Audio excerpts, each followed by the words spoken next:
Assalamualaikum warahmatullahi wabarakatuh.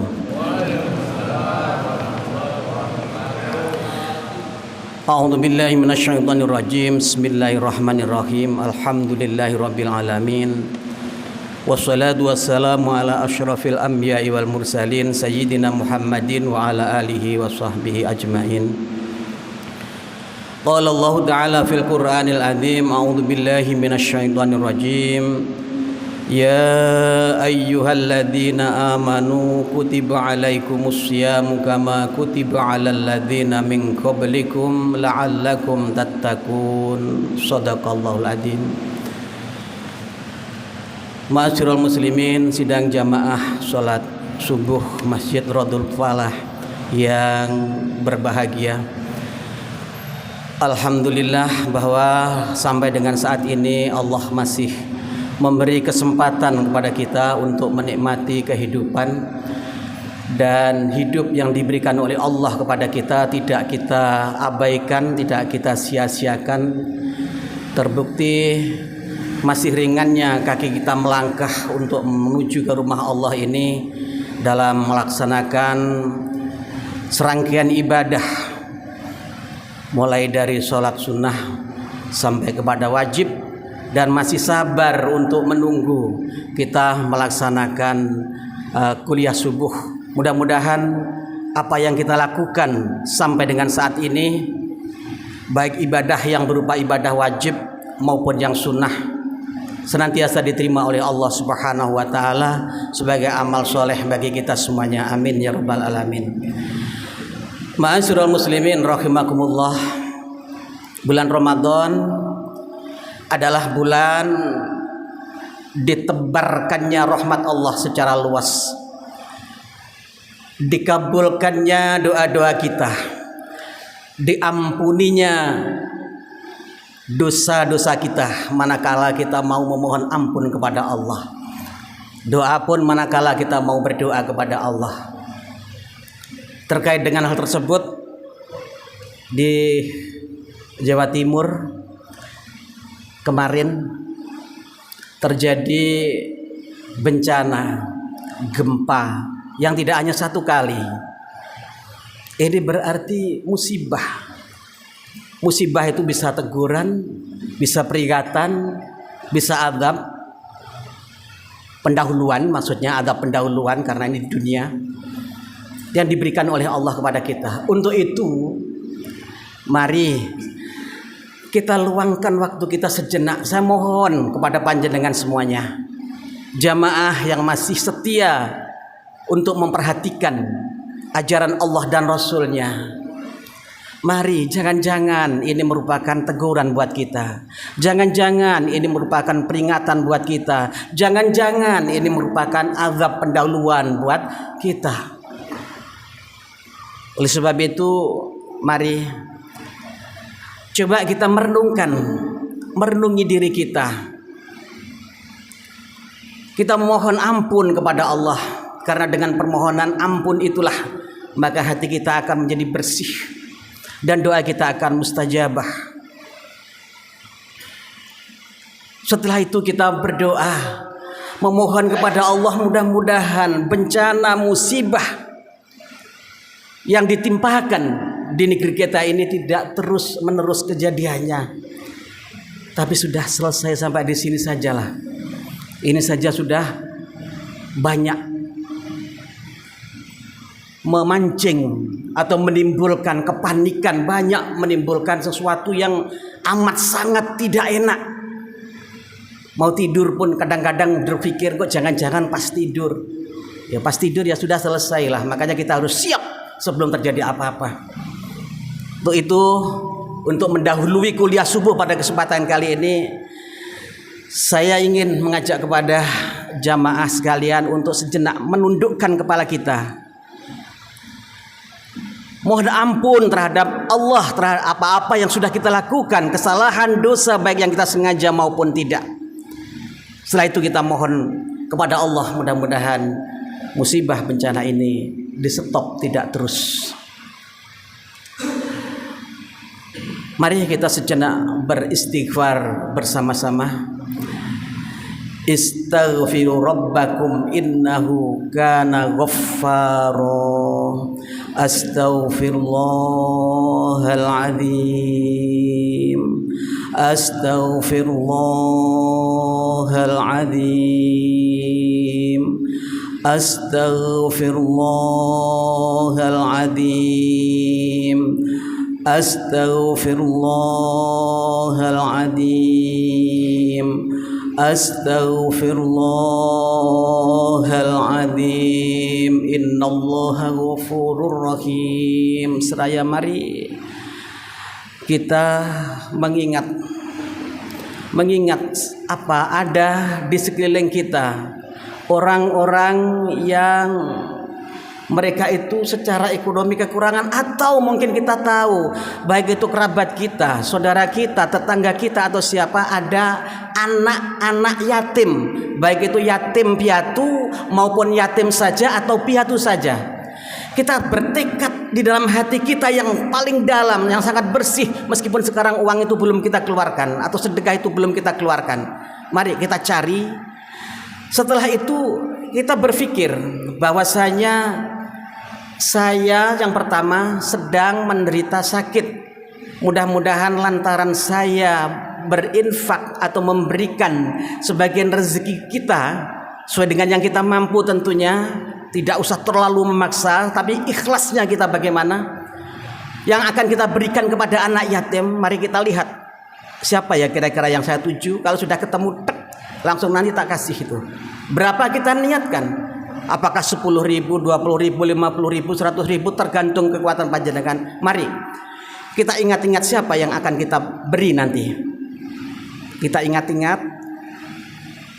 Setelah kita ketemu itu akan tak beri sekian, maka mohonlah kepada Allah, lantaran itu mudah-mudahan sakit yang diberikan oleh Allah selama ini yang kita derita disembuhkan. Yang kedua, mudah-mudahan lantaran itu karena as-shadaqatu lidaf'il bala, mudah-mudahan bala ini diangkat oleh Allah, ditolak oleh Allah, tidak jadi atau tidak mengena kepada diri kita, kepada keluarga kita dan orang-orang yang ada di sekeliling kita. Mari kita sejenak memikir siapa kira yang kita cari, yang kita akan kasih, berapa, kemudian dalam hati kita memohon kepada Allah.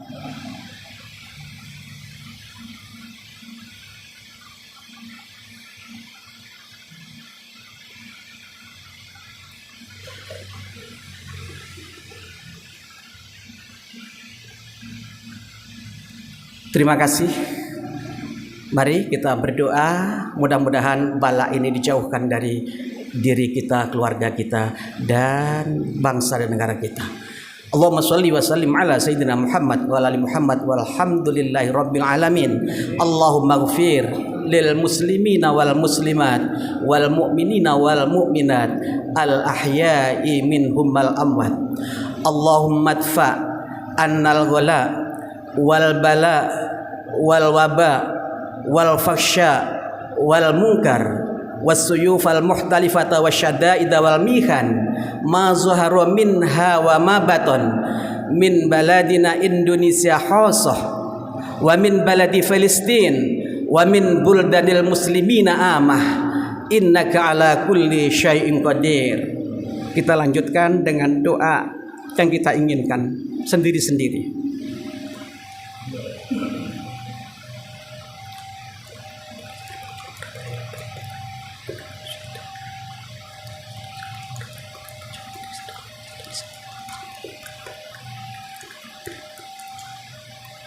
Rabbana atina fid dunya hasanah wa fil akhirati hasanah wa qina adzabannar wa qina adzabannar wa qina adzabannar wa adkhilnal jannata ma'al abrar ya aziz ya ghaffar ya rabbal alamin. Subhana rabbika rabbil izzati amma yasifun wa salamun alal mursalin walhamdulillahi rabbil alamin. Matur suwun, mudah-mudahan Allah mengijabah doa kita.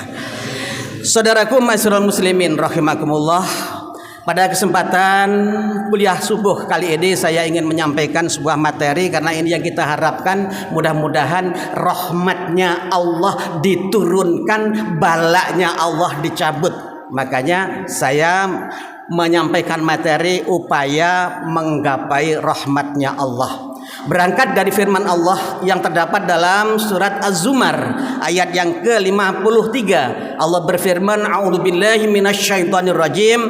Qul ya ibadiyalladzina asrafu ala anfusihim la taqnatu mir rahmatillah innallaha yaghfirudz dzunuba jami'a innahu huwal ghafurur rahim. Shadaqallahul adzim. Yang artinya kurang lebih demikian.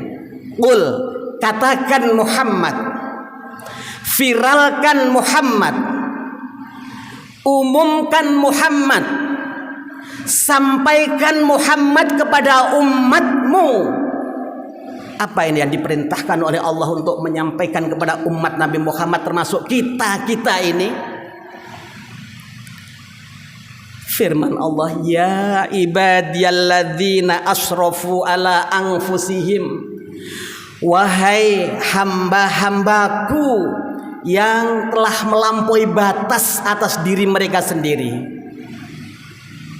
La taqnatu mir rahmatillah, janganlah kalian putus asa dari rahmatnya Allah. Innallaha yaghfirudz dzunuba jami'a, sesungguhnya Allah mengampuni dosa-dosa secara keseluruhan.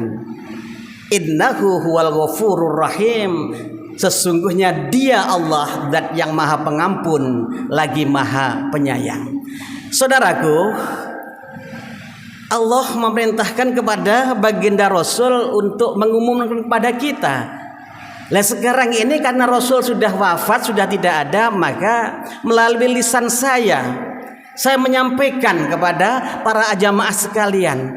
Kalau kita sudah pernah mendengar ayat ini dibacakan, jangan kemudian kita berpikir, alah ayat itu tahu krungu aku. Tapi aplikasinya dalam hidup dan kehidupan tidak menggigit. Atau gak ono. Iku jenenge mlebu kuping tengen, metu kuping kiwa. Jangan kita hanya seperti itu memahami ayat. Coba sedikit kita pahami, kemudian kita aplikasikan dalam hidup dan kehidupan kita. Allah saja lo wanti-wanti, ngandani, ngeman, nyayang kepada hambanya ini. Ya ibadiyalladzina asrafu ala anfusihim, wahai hamba-hambaku yang telah melampaui batas terhadap diri mereka sendiri. Melampaui batas itu ya apa? Melampaui batas itu bagaimana? Melampaui batas itu ginilah. Allah itu punya hukum, Allah itu punya ketentuan, Allah itu punya aturan. Aturan Allah itu ada perintah, ada larangan. Ada sholat, ada puasa, ada zakat, ada sedekah, ada haji. Dia mampu, enggak sedekah, enggak zakat, enggak haji. Nah sholat itu enggak butuh mampu, cek ke bajute mendak sholat aja kok butuh mampu gitu loh. Mampu ya apa meneh? Kadang-kadang uang lo sampai usia sudah 50 lebih gitu, gak sholat. Aku durung iso yang nglakoni, lah apa ra iso? Alasan apa lagi? Gak poso juga begitu. Dalam batinnya gak poso jadi dihapusi wong Arab. Cek gendenge pikiran kayak gitu itu. Saudara, ada larangan-larangan. Zina dilarang, diterjang. Mencuri dilarang, dilakukan. Judi dilarang, setiap hari judi baik yang online maupun offline. Atau larangan-larangan lain diterjang semuanya. Loh, wong sing wis kaya ngene potongane iki lho. Perintahnya Allah tidak pernah dilakukan, larangan Allah diterjang seperti ini. Allah itu masih ngiman kepada hambanya. Ojo putus asa terhadap rahmatku, la taqnatu mir rahmatillah. Ini Allah yang dawuh. Ojo putus asa terhadap rahmatnya Allah. Lah kok ono wong urusannya dunia yang hanya sak gitu-gitunya saja loh. Kemarin itu ada berita tuh. Jagone caleg ora dadi, gantung diri. Loh. Lah iki loh. Cuma dunia hanya seperti itu, hanya mencari popularitas. Golek jabatan kaya ngono kuwi lho. Nilainya berapa dibanding dengan surganya Allah yang luar biasa nikmatnya. Inilah Allah itu memasang seperti itu. Ojo putus asa nanggone rahmate Gusti Allah. Urusan dunia yang hanya sepele itu saja terus putus asa. Cek baju, cek kebangetan nih. Gak ngerti toh nikmatnya Allah, rahmatnya Allah itu luar biasa itu. Gak ngerti toh. Dunia itu enak-enak itu pirang tahun toh. Dunia ini loh, coba kita rasakan. Kita pernah punya jabatan, jabatannya cuma tak gitu-gitunya saja nikmatnya. Apa sih yang dibanggakan? Apa terus kemudian petentang terus buaya terus nanti akan nyundul langit yo ora ya kok gitu-gitu saja kan. Apa terus nek wis jabatane gede terus pakanane wakeh yo ora ya kok gitu-gitunya saja kan. Bojone paling ya sak gitu-gitunya saja yo gitu-gitu saja kan. Loh, gitu aja lo nek wandrungi dunia itu sampai putus asa dan rahmatnya Allah, sampai rela untuk membunuh dirinya padahal sudah tahu vonisnya kalau orang itu bunuh diri itu udah nggak ada ampun, itu laisal jaya ilanar, tidak ada balasan kecuali neraka itu. Lah kayak ngono kok dilakoni itu. Allah itu memasang rambu-rambu seperti itu. Saudara, kalau selama ini kita merasa dulu bergelimang dosa, mari jangan kita terus-teruskan dosa kita itu. Stop. Gak gelem sholat-sholat toh, gak gelem poso-poso untuk menggapai rahmatnya Allah. Kita melanggar larangan-larangan, oh jangan bangga dengan dosa-dosa yang kita lakukan masa lalu. Ya sudah, biar berlalu. Sekarang kita bertaubat dengan taubatan nasuha. Seperti kesempatan yang lalu sudah pernah sampaikan, di antara syarat yang harus dipenuhi adalah kita harus menyesali perbuatan masa lalu, bukan bangga. Yang kedua, kita berupaya untuk tidak mengulangi perbuatan-perbuatan masa lalu itu. Dan yang ketiga adalah kita mengganti perbuatan-perbuatan jelek itu dengan perbuatan-perbuatan yang baik dan terpuji, dan itu mendapat ridhonya Allah. Kalau itu yang kita lakukan, tengah malam kita bangun jam 2:30, dulu kan saya bilang gitu, mandi taubat, kemudian sholat rakaat, mohon ampun kepada Allah, insya Allah taubatan kita nasuha. Dan itu kita lakukan terus menerus. Di antara hikmahnya luar biasa itu, luar biasa. Gak usah putus asa terhadap rahmatnya Allah. Kadang anak saya ngomong, opo iso ben ae wis mbiyen wis kadung ngene ya gak apa-apa, terus nih sak mati nih gak apa-apa. Jadi sapa gak apa-apa iku? Ya rugi. Gak apa-apa gimana? Wong urip kok gawe dulinan. Ini ketentuan Allah, setiap yang kita lakukan itu dicatat oleh malaikat, diperhatikan oleh Allah. Ojo kemudian kita tidak punya rasa menyesal, apalagi bangga terhadap dosa-dosa kita. Saudara, inilah yang harus kita lakukan. Apa iso? Yo iso. Allah sudah jauh seperti itu. Bahkan dawuhnya Allah ini sudah dikatakan bahwasanya Allah itu akan mengampuni dosanya secara keseluruhan, ditambah dengan innahu wal ghafurur rahim, sesungguhnya dia maha pengampun lagi maha penyayang. Kalau Allah ya iso, Allah itu maha pengampun lagi maha penyayang. Ojo dikira Allah itu kayak menungso. Allah itu maha kuasa, bukan hanya berkuasa, maha kuasa. Nek makhluk itu cuma berkuasa. Ketika berkuasa dia bisa melakukan ini, itu. Dan kalau makhluk biasanya ada aji inting-inting. Ono kesalahan gitu nanti dititipkan kepada penguasa yang berikutnya atau kepada pejabat yang berikutnya. Itu menungso, itu wajar, menungso. Tapi Allah gak ono inting-inting, gak ono. Wis mohon ampun, minta maaf dengan sesungguh-sungguhnya, dengan taubatan nasuha. Ya sudah, kalau itu diterima tobatnya, maka diampuni oleh Allah. Kok iso? Ya iso, maha pengampun. Kok iso? Iya, Allah itu maha penyayang, disayangi dia. Ketika dia sudah mohon ampun, maka disayangi oleh Allah. Makanya kita nggak usah memasang label kepada orang lain. Dia sudah mohon ampun, dia sudah baik kok, kemudian dilabeli dia orang elek. Memangnya kita punya hak untuk melabeli orang? Saudaraku, ma'asyiral muslimin rahimakumullah. Saudara, sebetulnya kita mengharapkan rahmat itu untuk apa? Rahmat itu apa? Rahmat itu adalah kebaikan, ya, kebaikan yang diberikan oleh Allah. Pokoknya apik lah, wes enak. Atau bahasa lain, kasih sayang Allah, kebaikan dan kasih sayang Allah yang diberikan kepada seseorang. Orang ini kalau mereka itu melakukan kejelekan-kejelekan kemudian taubat, tadi kemudian diberikan kebaikan Allah dan disayangi oleh Allah. Ini rahmat. Lah yang seperti itu kita cari. Lah terus rahmat itu digunakan untuk apa? Saudara, gambaran saya ingin sampaikan sebuah riwayat. Suatu ketika, suatu hari, malaikat Jibril ini menyampaikan cerita kepada baginda Rasul bahwa zaman dulu ada seorang abid. Abid itu orang yang ahli ibadah.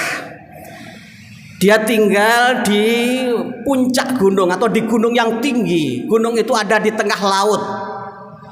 Dia tinggal seorang diri. Gunung itu meskipun di tengah laut tapi ada memancarkan air tawar. Air tawar ini bisa dinikmati oleh si abid ini, digunakan untuk minum, digunakan untuk mandi dan keperluan-keperluan yang lain. Di atas gunung itu ada tumbuh pohon delima yang setiap malam keluar buahnya dan dimakan oleh si abid ini.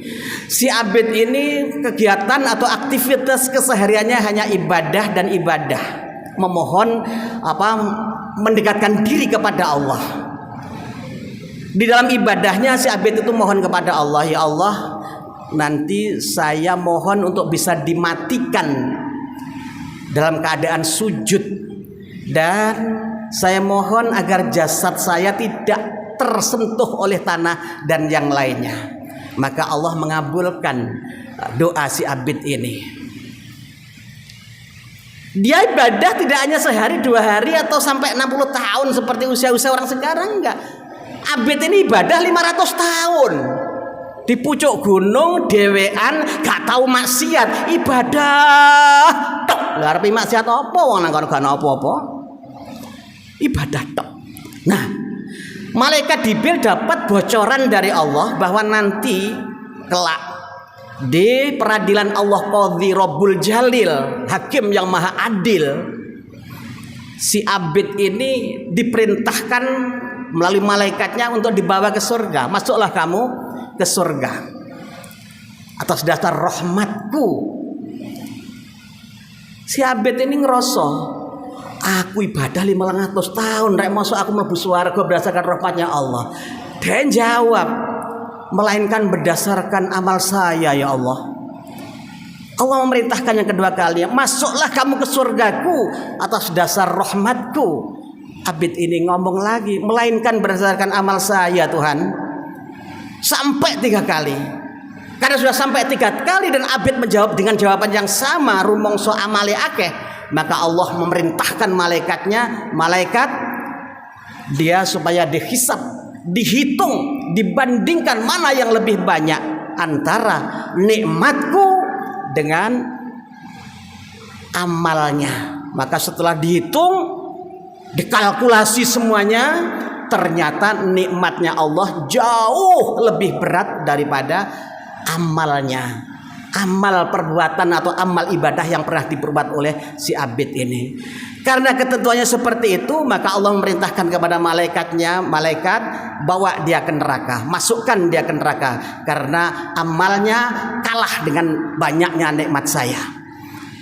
Ketika si abid mau berbawa ke neraka, maka si abid itu ada permohonan, ya Allah, masukkanlah saya ke surgamu atas dasar rahmatmu ya Allah, bukan berdasarkan amalmu, bukan ya Allah, atas dasar rahmatmu ya Allah.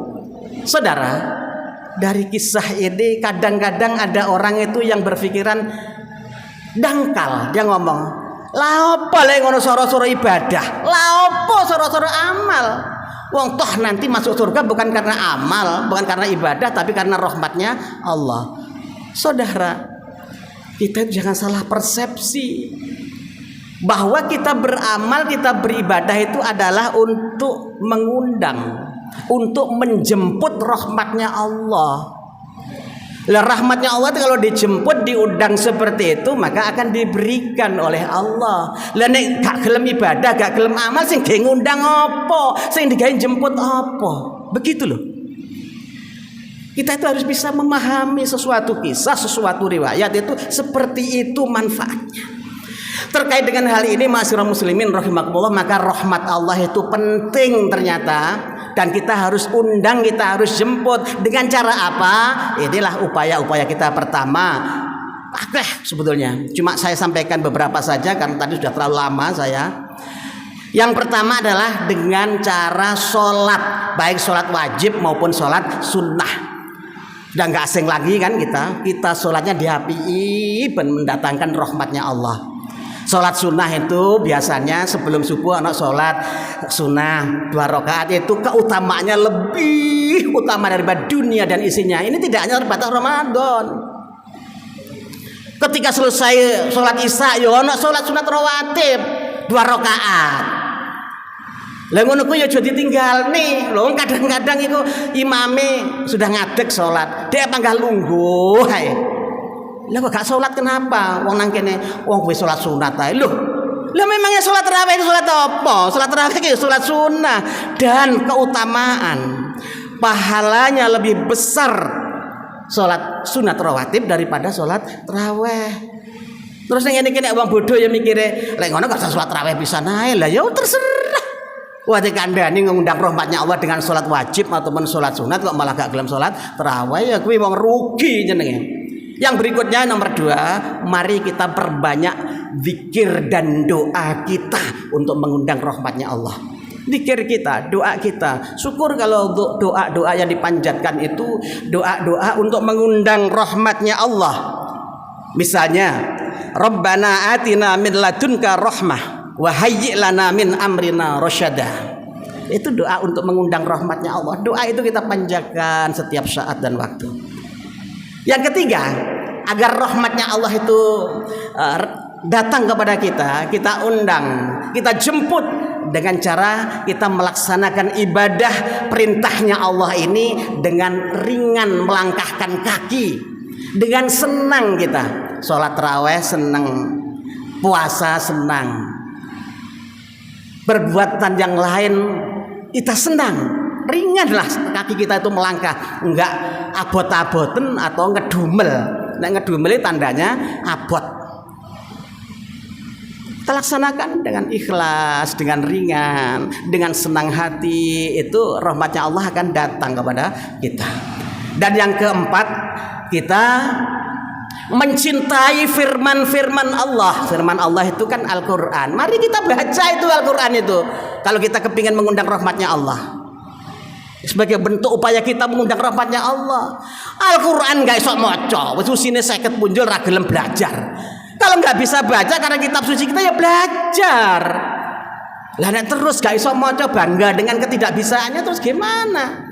Lah kita belajar itu loh termasuk bentuk mengundang rahmatnya Allah, karena yang kita pelajari adalah kitab sucinya Allah. Yang terakhir adalah kita galakkan sedekah, baik sunnah maupun yang wajib. Sedekah wajib ada zakat mal, ada zakat fitrah. Sedekah sunnah ada sedekah-sedekah melalui kotak yang lewat, melalui takjil yang disiapkan. Mari yang belum dapat jadwal, ya ngirimkanlah jadwal, ngirimkanlah takjil di situ, karena kita memberikan takjil kepada satu orang, pahalanya seperti orang yang puasa tadi. Itulah kira-kira kultum singkat yang bisa kami sampaikan pada kesempatan kali ini. Mudah-mudahan kita bisa mengambil hikmahnya. Di antaranya kita menggiatkan, menggetarkan hati nurani kita untuk bisa lebih semangat melaksanakan ibadah, agar rahmatnya Allah diberikan kepada kita. Yang pertama, kita melaksanakan sholat baik yang wajib dan yang sunnah. Kita memperbanyak zikir dan doa. Yang ketiga, kita lakukan merasa ringan dan senang hati. Dan yang keempat, kita mencintai firman-firman Allah. Dan yang terakhir, kita menggalakkan sedekah. Mudah-mudahan Allah memberikan kemudahan kepada kita untuk bisa memilih jalan-jalan hidup yang diridhoi, dan kita dijauhkan dari jalan-jalan hidup yang dimurkai, sehingga hidup kita bahagia sejak di dunia sampai di akhirat kelak. Allahumma amin. A'udzubillahi minasyaitonir rajim. Bismillahirrahmanirrahim. Allahumma shalli wa sallim ala sayyidina Muhammad wa ala ali Muhammad walhamdulillahi rabbil alamin. Allahumma ghafir lil muslimina wal muslimat wal mu'minina wal mu'minat al ahya'i minhum wal amwat. Allahumma rabbana taqabbal minna salatana wa siyamana wa qiyamana wa qu'udana wa ruku'ana wa sujudana wa tadarru'ana wa takhasyu'ana wa ta'abbudana wa tammim taksirana ya Allah ya Allah ya Allah ya arhamar rahimin. Rabbana atina fid dunya hasanah wa fil akhirati hasanah wa qina adzabannar wa qina adzabannar wa qina adzabannar wa adkhilnal jannata ma'al abrar ya aziz ya ghaffar ya rabbal alamin. Subhana rabbika rabbil izzati amma yasifun wa salamun alal mursalin walhamdulillahi rabbil alamin. Al-Fatihah.